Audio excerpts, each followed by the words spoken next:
결정사에서 만나서 결혼하신 분들을 보면요. 어느 정도 본인들이 원하는 조건을 맞춰서 결혼했잖아요. 그러니까 좀 안심하시는 것 같아요. 연봉, 집안, 학력, 키, 심지어 육각형 배우자 찾았다라고 생각하시면서 좋아하시는 분들도 많을 거예요. 그런데 현실은 이렇게 조건 맞춰서 결혼한 부부들이 가장 빠르고 냉정하게 이혼 도장을 찍으러 오세요. 결정사에 수백만 원, 수천만 원 내고 힘들게 결혼했는데 왜 이렇게 쉽게 이혼 결정 내리는 걸까요? 결정사 부부가 깨지는 이유에 대해서 오늘 현실적으로 말씀드리겠습니다. 코로나 때 이후로 사람들이 자연스럽게 만날 수 있는 그런 장소들이 좀 없어졌었잖아요, 그때. 그러면서 결정사를 이용하는 사람들이 굉장히 폭발적으로 늘었대요. 그리고 요즘에는 결정사에서 어떤 사람을 만나면은 그 사람에 대한 스펙 같은 거 쉽게 확인을 할 수가 있고, 그래서 상대방을 탐색하는데 너무 많은 에너지나 시간이 들어가지 않고 좀 더 정확하게 정보를 얻을 수가 있고 하기 때문에 결정사를 통해서 배우자를 만난다라는 게 효율적이고 이게 훨씬 좋은 선택이다 라고 생각을 많이 하시는 것 같아요. 그래서 요즘 점점 더 결정사를 이용하려는 수요들이 더 많아지는 것 같습니다. 결정사의 매칭 시스템을 보면 정성적인 평가, 정량적인 평가 두 가지를 봤을 때 정량적인 평가를 주로 하겠죠. 정량적인 평가라고 하면 이 사람의 스펙 중에서 객관적으로 확인되는 내용들, 어떤 직장을 다니는지 직장 확인이 될 거고요. 그리고 이 사람 연봉이 얼마인지, 그다음 학력 수준이 어떻게 되는지, 그리고 부모님의 직업, 그리고 부모님이 만약 자산을 가지고 있다라고 하면 그 규모, 그리고 이 당사자의 자산의 규모, 형제 자매 관계, 그리고 객관적으로 확인할 수 있는 키, 그런 내용들이죠. 그러면은 우리가 이런 정량적 평가 요소를 다 보고 이 사람에 대해서 어디까지 알 수 있는가라고 하면은 사실은 좀 미지수죠. 저 사람의 취미가 무엇인지 이런 거는 그 사람이 말한 대로 적혀 있을 거고, 저 사람이 그 취미에 대해서 얼만큼 깊이가 있고 뭐 어떤 생각을 가지고 있는지 여기까지는 사실은 확인하기가 어렵겠죠. 그 사람이 만약에 교우 관계가 어떤지 원만함 정도로 적혀 있으면 여러분 어떻습니까? 이 사람이 매주 5일 친구들이랑 만나가지고 술을 마시고 1시까지 친구들이랑 친하게 지내는 그런 원만함을 이야기하는 건지, 어느 모임에 가도 잘 어울릴 수 있는 그런 성향을 가진 사람이다, 이걸 원만함으로 표현한 건지 솔직히 잘 알 수가 없죠. 그러니까 프로필만으로는 확인되지 않은 아주 많은 것들이 사실은 존재하고 있는 거죠. 그런데 여러분, 만약에 내가 결정사에 갔다, 금액을 결제하고 그에 따라서 몇 번 횟수에 따라서 누구를 만날 수 있다. 그럼 그 안에서 내 운명의 배우자감을 만나야 되는 거잖아요. 그러면은 만날 때마다 횟수는 차감되고 그 안에서 제일 좋은 사람 만나야 되는데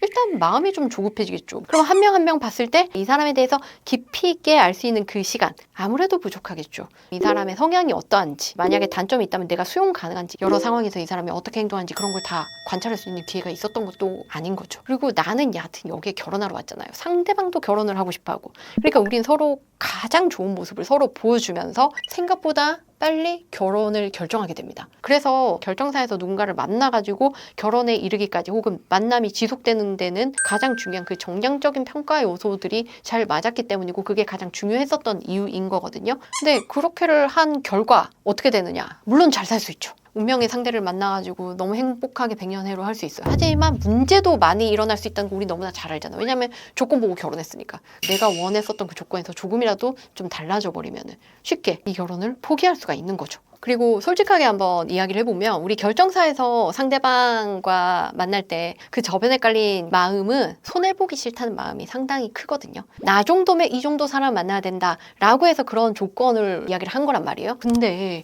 내가 100의 조건을 갖췄는데 갑자기 내가 200점이 됐어, 300점이 됐어. 그러면은 결혼했었던 그 상대방보다는 더 괜찮은 사람 만날 수 있었는데 지금 상황에서 보니까 내가 손해보는 거였네? 나 손해보기 싫은데? 이런 생각이 딱 들면서 결혼이 깨질 수가 있는 겁니다. 왜냐면은 내가 상대방보다 더 나은 등급에, 더 나은 조건에 사람이랑 결혼할 수도 있기 때문이라는 걸 경험적으로 너무 잘 알고 있으니까요. 예를 들어서 내가 연봉이 한 8천에서 1억 정도 돼요. 그래서 비슷한 수준의 사람 만나고 싶다라고 해서 결정사에 가입을 하고 그런 사람 만났어요. 그래서 부모님 자산도 비슷하고 나랑 배우자 자산도 뭐 비슷하고 그 다음에 연봉 수준도 거의 맞고 이렇게 해서 거의 5대5 결혼을 했단 말이에요. 그런 상황에서 나는 승진할 때가 돼서 이제 승진을 하고 막 이랬는데 배우자가 임신을 했어요. 그리고 나서 애를 낳았어요. 그리고 뭐 한 명 더 임신해서 2명을 키우기 막 시작해요. 그리고 나서 전업주부로 쭉 사는 거예요. 그렇게 하고 10년이 지났어요. 그리고 이 남자는 계속해서 소득이 올라갑니다. 그러고 나서 이제 생각을 해보니까 이게 아까운 거예요. 내가 결혼할 때 분명히 똑같은 수준이라 생각해가지고 결정사에 돈까지 내가지고 결혼을 했는데 이거 뭐 수준 차이가 너무 나네? 그때 처음에 결혼할 때는 결혼해서 애 낳아도 볼 거라고 했는데 말이 달라져. 뭐 이렇게 하면은 아까운 거예요. 근데 현실적으로 봤을 때는 아이 2명을 다 키워가면서 업무랑 육아에 집중하기는 어렵고 얕은 주변의 도움을 받아야 되는데 아내는 직접 케어하는 게 더 좋겠다 이렇게 생각해서 나름 판단일 수도 있는데 산술적으로 계산해보니까 남자는 이게 너무 싫은 거야. 그러면 이제 그때부터 이제 삐뚤어진 마음이 생기기 시작합니다. 아 이거 나한테 마이너스네 이 결혼이. 애들한테 계속 돈 들어가고 아내도 내가 먹여 살리는 거고 아 이거 너무 손해인데 이러면서 불화가 생기는 경우들이 많아요. 근데 그 재고 따지는 요소를 너무 정량적인 거에만 집중을 하면은 다른 아주 중요한 포인트들 다 놓칠 수가 있거든요. 그래서 균형적으로 다 봤으면 좋겠어요. 결국 제일 중요한 거는 내가 가장 아프고 힘들 때 내 옆에서 나를 돌봐줄 사람, 내 인생 끝까지 같이 갈 사람 그런 사람을 정하는 거잖아요. 정량적인 건 되게 중요한 포인트긴 하지만 그거는 언제든지 좀 변할 수도 있어요. 그것보다 정성적인 부분들을 좀 열심히 봐야 돼요. 나랑 성격이 얼만큼 잘 맞는지, 이 사람이 어떤 성향을 가지고 있는지, 이 사람이 가지고 있는 어떤 단점이 보이는데 나한테 그렇게 어렵지 않게 넘어갈 수 있는 점인지, 내가 위험에 처했을 때 내 뒤를 맡길 수 있는 사람인지 그런 여러 가지 부분을 정말 열심히 따지셔야 됩니다.